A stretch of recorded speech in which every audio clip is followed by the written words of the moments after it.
नमस्कार दोस्तों। आज मैंने एक्सप्लोसिव क्लासिफिकेशन के ऊपर बात करने जा रहे हैं। इससे पहले हमने डिटोनेटर के ऊपर बात किया था। इसके बाद हम एक्सप्लोसिव इंट्रोडक्शन में एक बात किया था कि आखिर एक्सप्लोसिव में कौन कौन से एजेंट मिले होते हैं, उस एजेंट का माइंस में क्या रोल है, और उसको क्लियरेंस हमने उस वीडियो में किया था। अब इस वीडियो में जो एक्सप्लोसिव होता है वो कौन एक्सप्लोसिव होता है और कैसे हो, कौन केमिकल से बना होता है, इस पर हम क्लियर करेंगे। तो हम आगे बात करते हैं। यदि वो वीडियो आपने नहीं देखा हो तो पीछे जाकर उस वीडियो को देखिए, बहुत से आपको चीज मिलेंगे जो नहीं होंगे। और अब आगे वीडियो को हम स्टार्ट करते हैं। तो चलिए, एक्सप्लोसिव दो टाइप के होते हैं, लो एक्सप्लोसिव, हाई एक्सप्लोसिव। तो हम बात करेंगे लो एक्सप्लोसिव के ऊपर में। Low explosive finely grounded combustible substance का मैकेनिकल मिक्सचर है। इग्नाइट करने पर हेवी इफेक्ट प्रोड्यूस करते हैं, इनसे भी इफेक्ट मिलता है। इनकी स्पीड हाई एक्सप्लोसिव के मुकाबले बहुत कम होता है, बहुत स्लो होता है। इनका ऑक्सीडेशन जो प्रोसेस होता है वो पार्टिकल में कंबसन होकर पार्टिकल टू पार्टिकल आगे बढ़ता है। इनका प्रेशर भी और वॉल्यूम ग्रेजुअली बिल्डअप होता है। इनको सेप्टिफ्यूज से इग्नाइट किया जाता है। इनको ब्लास्ट होने पर हेवी धुआं, खुद से धुआं और आग निकलता है, इसलिए इन्हें अंडरग्राउंड माइंस में प्रयोग नहीं किया जा सकता।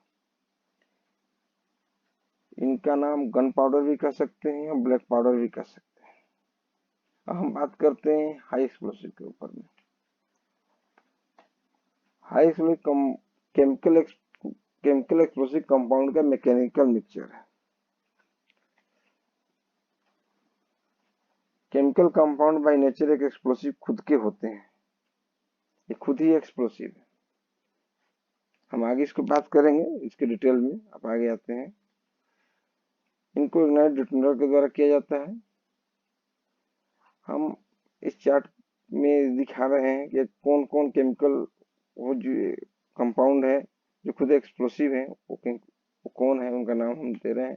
पहला है सेलुलोज कंपाउंड, दूसरा है बेंजीन, तीसरा है नेप्थलीन, चौथा है टोल्विन, पांचवा है फेनॉल, छठा अमोनियम, सातवां ग्लिसरीन। ये खुद एक्सप्लोसिव है, लेकिन इनको हम नाइट्रेशन के द्वारा हम चेंज करके प्रयोग करते हैं। कारण इसका अलग आगे आपको मिलेगा, किस कारण से इसका होता है। आगे चलते हैं। हाई एक्सप्लोसिव को ट्रेनिंग प्रोसेस के द्वारा इग्नाइट किया जाता है। जब कभी हाई एक्सप्लोसिव को ट्रेनिंग प्रोसेस के द्वारा इग्नाइट किया जाता है, उसके अंदर मौजूद केमिकल कंपाउंड डिकम्पोजिशन और रिएक्शन स्टार्ट हो जाता है, और इससे बहुत कम समय में, क्षणिक मिली सेकंड के अंदर लार्ज वॉल्यूम ऑफ गैस में परिवर्तित होता है और हाई प्रेशर रिलीज होता है। इसके कारण हमें शंटिंग इफेक्ट मिलता है, प्रोड्यूस होता है। इनके ऑक्सीडेशन प्रोसेस जो है इंस्टेंटेनियस होता है, क्षणिक होता है, बहुत जल्दी बिल्डअप हो जाता है। जो बेसिक केमिकल कंपाउंड है उनका नाम है सेलुलोज, बेंजीन, नेप्थलीन, टोल्विन, फेनॉल और ग्लिसरीन। ये खुद एक एक्सप्लोसिव है। हम तभी भी बोल रहे हैं कि ये खुद एक एक्सप्लोसिव है, लेकिन इनका हम माइंस में प्रयोग कर नहीं सकते। इनको करने में मना है। कारण है कि यह स्टेबल होते हैं और डेंजर ऑफ हैंडलिंग ले जाने के लिए बहुत रिस्क होता है, डेंजर होता है, जिस कारण इसको हम डायरेक्ट प्रयोग वर्क में प्रयोग किया नहीं जा सकता। तो वर्क में प्रयोग करने के लिए हमें इन्हें नाइट्रेशन और बेस केमिकल कंपाउंड नाइट्रेशन करना पड़ता है। केमिकल कंपाउंड को नाइट्रेशन से जो सब्स्टिट्यूट निकलता है उनको हम प्रयोग करते हैं। कारण है इनके के स्टेबल बनाते हैं, उनके अंदर स्टेबल हो जाते हैं, हैंडलिंग में सेफ होते हैं। पहला तो स्टेबल हो जाते हैं, दूसरा है सेफ हैंडलिंग के लिए हमको सेफ होते हैं, कहीं भी इनको ले जाना लेना कोई प्रॉब्लम नहीं होता। अब नाइट्रेशन होता कैसे है, अब इस पर हम बात करते हैं।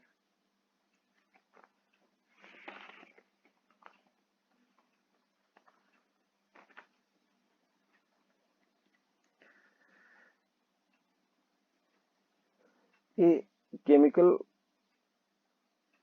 किसी भी केमिकल को नाइट्रिक एसिड से रिएक्शन कराया जाता है और जो उससे प्रोडक्ट निकलता है उसे सब्स्टिट्यूट प्रोडक्ट कहते हैं, जिसको हम अपने वर्क में यूज करते हैं, माइनिंग में यूज किया जाता है। क्लियर। नाइट्रेशन का प्रोसेस है केमिकल, कोई भी केमिकल जो हमने अपने पीछे नाम भी लिखा है, उसको केमिकल को नाइट्रिक एसिड से रिएक्शन HNO3 से रिएक्शन कराते हैं और जो सब्स्टिट्यूट निकलता है जिसको हम हाई एक्सप्लोसिव कहते हैं। अब हम नाइट्रेशन प्रोसेस होता क्या है, उससे कौन सा सब्स्टिट्यूट निकलते हैं जिसको हम हाई एक्सप्लोसिव के नाम से जानते हैं, हम आगे उस पर बात करते हैं। पहला है सेलुलोज, उसका नाइट्रेशन HNO3 मतलब नाइट्रिक एसिड के द्वारा हम रिएक्शन कराया, उससे क्या निकला, नाइट्रो सेलुलोज, गन कॉटन और कोलाइडन कॉटन। और दूसरा केमिकल है हमारा बेंजीन, इनको भी HNO3 अर्थात नाइट्रिक एसिड के द्वारा रिएक्शन कराया, तो हमको इससे नाइट्रोबेंजीन निकला, जिसको हम सब्स्टिट्यूट प्रोडक्ट भी कह सकते हैं या तो हाई एक्सप्लोसिव भी है, जिसको हम प्रयोग के लिए हम वर्क में लाते हैं। नेफ्रोथिलीन, जो HNO3 के द्वारा रिएक्शन हुआ तो नेफ्रोथिलीन निकला।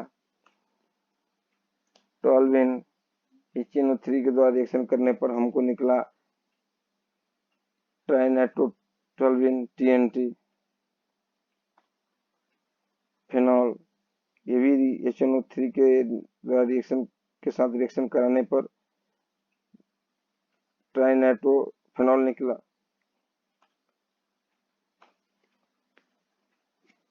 ग्लिसरीन के साथ HNO3 को हम जब रिएक्शन कराते हैं तो हम नाइट्रोग्लिसरीन प्रोडक्ट निकलता है, सब्स्टिट्यूट निकलता है, जो वेरी सेंसिटिव एक्सप्लोसिव है, ये काफी खतरनाक होता है। इसे हैंडल करते समय ये हमारे शरीर से रिएक्शन कर सकते हैं, जिससे हम सिर दर्द जैसे तकलीफें पैदा करते हैं। अमोनियम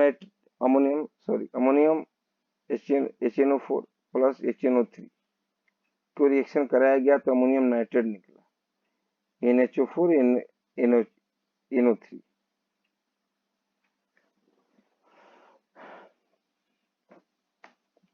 अमोनियम नाइट्रेट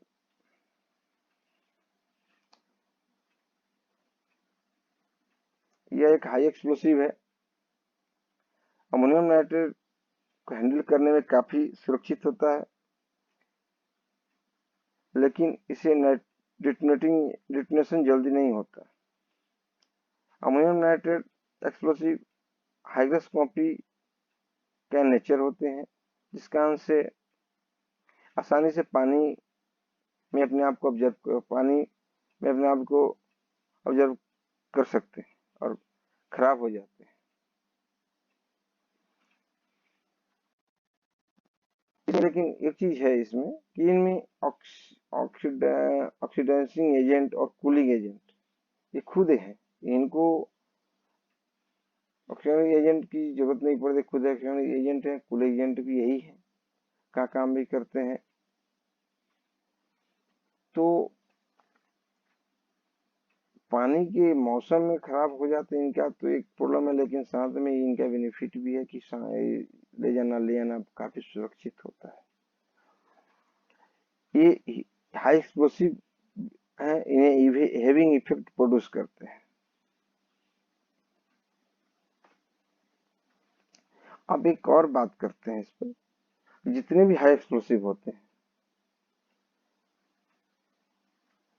वो, पहले हमने इससे अगले वीडियो में बात किया था कि 1 क्यूबिक मीटर मीन्स 1000 से ऊपर, मतलब आज हम वही चीज बोल रहा हूँ कि 1 क्यूबिक मीटर, जब 1 क्यूबिक मीटर में जब हम एक्सप्लोसिव डालते हैं, वो जब रिएक्शन कर जो डिटोनेटिंग होते हैं, जो ब्लास्टिंग होते हैं, जो वो उस समय वो टू टू टू 2000 मतलब 2000 से 4500 गुना आप एरिया में अपने आप को बदल देते हैं, वॉल्यूम बदल देते हैं। गैस इतना डेवलप होता है, इस चीज को ध्यान रखना जरूरी है कि ये चीज में परिवर्तन, चेंजिंग बहुत जल्दी चेंजिंग होता है।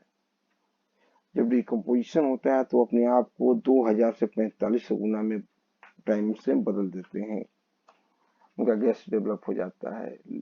और बात इसमें और है कि प्रेशर का जो रेंज होता है उनका 1500 केजी पर सेंटीमीटर स्क्वायर से 2500 सेंटीमीटर पर सेंटीमीटर स्क्वायर होता है, और टेम्परेचर उनका 2000 डिग्री से 3100 डिग्री सेंटीग्रेड तक फैल जाता हो जाता है। ये तीन चीज उनका सड़न एकदम सेकंड के अंदर में डेवलप होता है, कई मिली सेकंड के अंदर, मतलब सडन उनका डिकम्पोजर होते ही अपने आप को कन्वर्ट कर लेते हैं। अब बात करते हैं कि हाई एक्सप्लोसिव कितने टाइप के होते हैं। हाई एक्सप्लोसिव दो टाइप के होते हैं, एक प्राइमरी एक सेकेंडरी। प्राइमरी में आता है लीडाजाइट, लीड स्टाइफोनेट, DDNAP, NP, टेट्राजाइन। अब सेकेंडरी में दो होते हैं, बूस्टर और मेन चार्ज। बूस्टर में आता है PETN, पेंटा एर्थ्राल टेट्रानेट इसको कहते हैं। RDX भी होता है इनमें, और मेन चार्ज में dynamite, emulsion, TNT, ammonium nitrate fuel. अब हम बात करते हैं difference of high explosive and low explosive.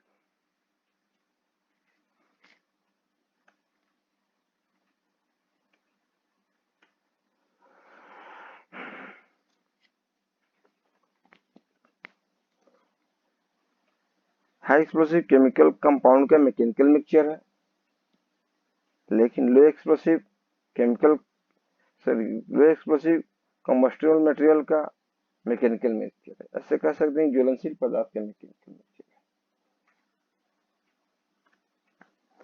है। इसे इग्नाइट किया जाता है, सेफ्टी फ्यूज के द्वारा इग्नाइट किया जाता है।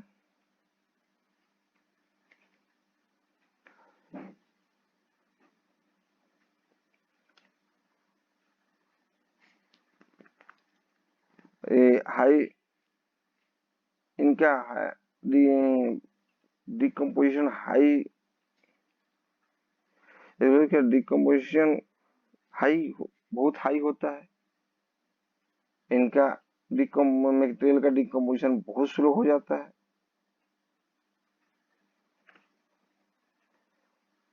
ये शंटिंग इफेक्ट प्रोड्यूस करते हैं और लो एक्सप्लोसिव हैविंग इफेक्ट प्रोड्यूस करते हैं।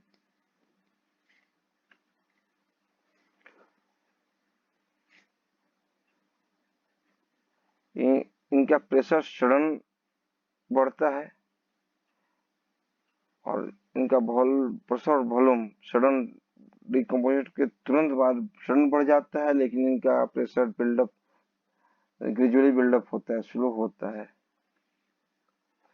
इनकी वेलोसिटी ऑफ डिटोनेशन पर सेकेंड कुछ किलोमीटर पर सेकेंड होता है।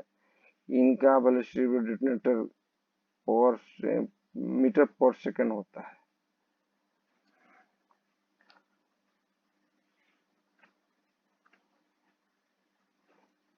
इनमें टेम्परेचर भी सडन बढ़ता है, इनका टेम्परेचर ग्रेजुअली बढ़ता है। इनमें डस्ट का प्रोडक्शन बहुत ज्यादा, हाई एक्सप्लोसिव में डस्ट का प्रोडक्शन बहुत ज्यादा होता है, लो एक्सप्लोसिव में डस्ट का प्रोडक्शन बहुत कम होता है। हाई एक्सप्लोसिव में जो मटेरियल निकलता है वो छोटा होता है और थोड़ा बेंच से दूर जाता है, लेकिन लो एक्सप्लोसिव में जो मटेरियल निकलता है वो लम्स और बोल्डर टाइप का होता है और बेंच के नजदीक रुकता है। आज मैं इसको, ये चीज आपके सामने दिया, आपको दिया, आप इसको ध्यान से पढ़े, ध्यान दें, और यदि इसमें कोई चीज है तो तुरंत हमको कमेंट वगैरह बताएं, जिससे हम उसको सुधार कर आगे बढ़ें। धन्यवाद।